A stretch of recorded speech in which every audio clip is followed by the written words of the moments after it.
After the shooting at the future site of the Board of Education, one of the construction workers ran. He ran across the street right here into this gas station just across from the construction site.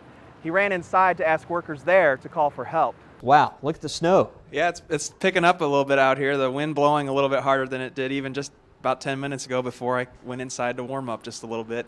Breaking news this afternoon out of North Alabama. A student shot in the head at a Madison school. We'll have more next on First at 4. It happened about 2 hours ago at Discovery Middle School in Madison. A 15-year-old boy is in critical condition after being shot by another 9th grade student inside that school in Madison. And the victim was taken to Huntsville Hospital from the Discovery Middle School where the shooting occurred this afternoon. The youth was reportedly shot in the head. School officials say the alleged shooter is in custody. The school was on lockdown for a while, but no other students have been injured, and classes are going to be dismissed at their regular time.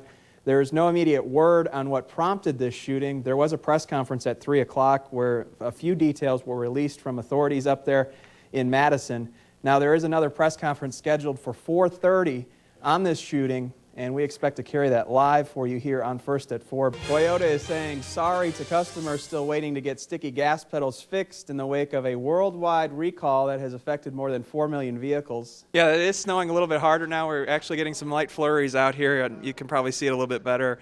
I know everyone inside was saying they're glad I'm wearing the black coat today because you can see some of the flurries falling in front of me here. But I'm not supposed to eat the dog treats. That's right. If you do, you'll probably be barking. You're going to be barking by the end of the show. Rob will be barking by the end of the show. Doesn't taste like anything. It's crispy, but it doesn't taste like anything. But I bet I'll have a shiny coat tomorrow. Yes. She said that a lot of people come to the shop and eat those. So. You want a bite? No. I didn't eat off of this end. I'll take your word for it.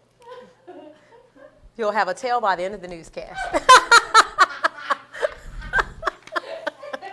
This time around, we're talking Taekwondo. Oops, sorry. I got a splinter in my nose.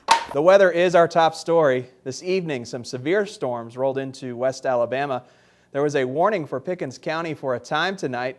We have video from our tower camera where we spliced together some shots of the lightning over western Tuscaloosa County. But tomorrow could be much more active. We have a moderate risk for severe weather in West Alabama. WVUA's Richard Scott is monitoring the situation. He joins us with more on our top story. Richard? Yeah, Robert. On the Money Watch this afternoon, Americans have been devoting 17% of all their internet time to social networks like Facebook and blogging websites like Blogger. The percentage for last month is up from 6% a year earlier. You mentioned simple sugar. What kind of things are simple sugars? White sugar, brown sugar. Well, gentlemen and Barney, thanks for coming. Thanks for coming by today. Wait a minute. Thank you. What? I just got that, buddy. Did you? Let's go. Okay. Let's Uh-oh. go. You're out. No, you can't Wait. take Robert. Huh? You can't take my co-anchor. You can't work by He's yourself? pointing a gun at me. I'm leaving. He's out of here, It's sister. all yours, Claire. Just take care of it yourself, honey. Okay. For the millions of Americans who use credit cards, February means big changes. But a law designed to protect consumers like you could have some unintended consequences, especially as credit card companies try to make up for lost revenue. What to watch for during the countdown to those new rules in today's Consumer Watch. A booster shot for the economy. That's what President Bush called the Economic Stimulus Act of 2008. The president signed the legislation into law at the White House today. For people with a high risk of heart attacks, influenza can cause more than aches and fever. On the Health Watch, a new survey shows colleges and universities in Alabama are being hit harder by the flu than other schools in any other state except Washington.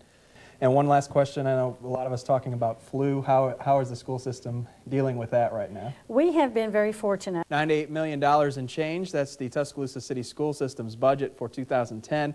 The school board approved the budget last night with board member Ernestine Tucker voting against it. A breaking story we are following this afternoon from your home team station, a plane crash in western Tuscaloosa County. The city plans to reopen Bryant Drive in Tuscaloosa when the south end zone expansion for Bryant-Denny Stadium is complete. City engineer Joe Robinson said when the university gives them the green light, they will open the road back up. UA Director of Athletic Facilities Thad Turnipseed says the street will be repaved and restriped. They will also add a bus drop-off lane right at the front door of the stadium.